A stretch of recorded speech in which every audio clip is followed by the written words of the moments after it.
హైదరాబాద్ జట్టు నిజంగా ఈ ఐపీఎల్ 2026 సీజన్‌లో దుమ్ము దులిపేస్తోంది. Sunrisers Hyderabad opener Abhishek Sharma తన జోరును కొనసాగిస్తున్నాడు.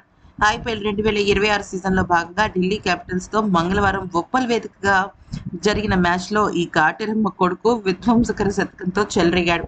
తొలి బంతి నుంచే దూకుడుగా ఆడిన అభిషేక్ శర్మ 25 బంతుల్లో హాఫ్ సెంచరీ పూర్తి చేసుకున్నాడు. ఆ తర్వాత ఆకాశమే హద్దుగా చెలరేగిన అభిషేక్ ఏకంగా 135 పరుగులు చేశాడు. ఢిల్లీ బౌలర్లను ఊచకోత కోశాడు. అయితే గతంలో లాగా గుడ్డిగా ఆడకుండా మంచి బంతులను గౌరవిస్తూ తన జోన్‌లో ఉన్న బాల్స్‌ని మాత్రమే బౌండరీకి తరలిస్తూ అద్భుతంగా ఆడాడు. నితీష్ రాణా వేసిన 15వ ఓవర్లో వరుసగా 2 సిక్స్‌లు బాది 47 బంతుల్లో సెంచరీ పూర్తి చేసుకున్నాడు. అభిషేక్ శర్మకు ఇది రెండవ ఐపీఎల్ సెంచరీ. ఈ సెంచరీ అనంతరం తనదైన శైలిలో సెలబ్రేషన్స్ చేసుకున్నాడు. తన ట్రేడ్ మార్క్ లవ్ సైగలతో సంతోషం వ్యక్తం చేశాడు.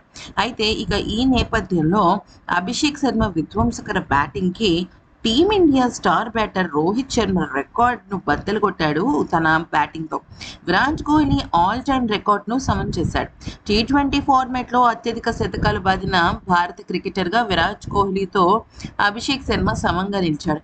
తాజా సెంచరీ అభిషేక్ శర్మకు 9వ టీ20 శతకం. ఐపీఎల్లో 2 శతకాలు బాదిన అభిషేక్ అంతర్జాతీయ క్రికెట్లో భారత్ తరఫున మరో 2 సెంచరీలు బాదాడు. ప్రతిష్టాత్మక దేశవాళీ క్రికెట్ అయిన టీ20 ఫార్మాట్లో సయ్యద్ ముస్తక్ అలీ ట్రోఫీలో పంజాబ్ టీం తరఫున 5 శతకాలు నమోదు చేశాడు. విరాట్ కోహ్లీ 420 టీ20 మ్యాచ్ల్లో 9 శతకాలు నమోదు చేస్తే అభిషేక్ 188 మ్యాచ్ల్లోని ఫీట్ సాధించాడు. రోహిత్ శర్మ 467 మ్యాచ్ల్లో 8 శతకాలు ఆడితే మూడో స్థానంలో ఉన్నాడు. కేఎల్ రాహుల్ 7 శతకాలతో తర్వాత స్థానంలో ఉన్నాడు. అలాగే సంజు శాంసన్ 7 తర్వాత స్థానం, ఇషాన్ కిషన్ 6 తర్వాత స్థానం, ఇలా ఉన్నాడనమాట.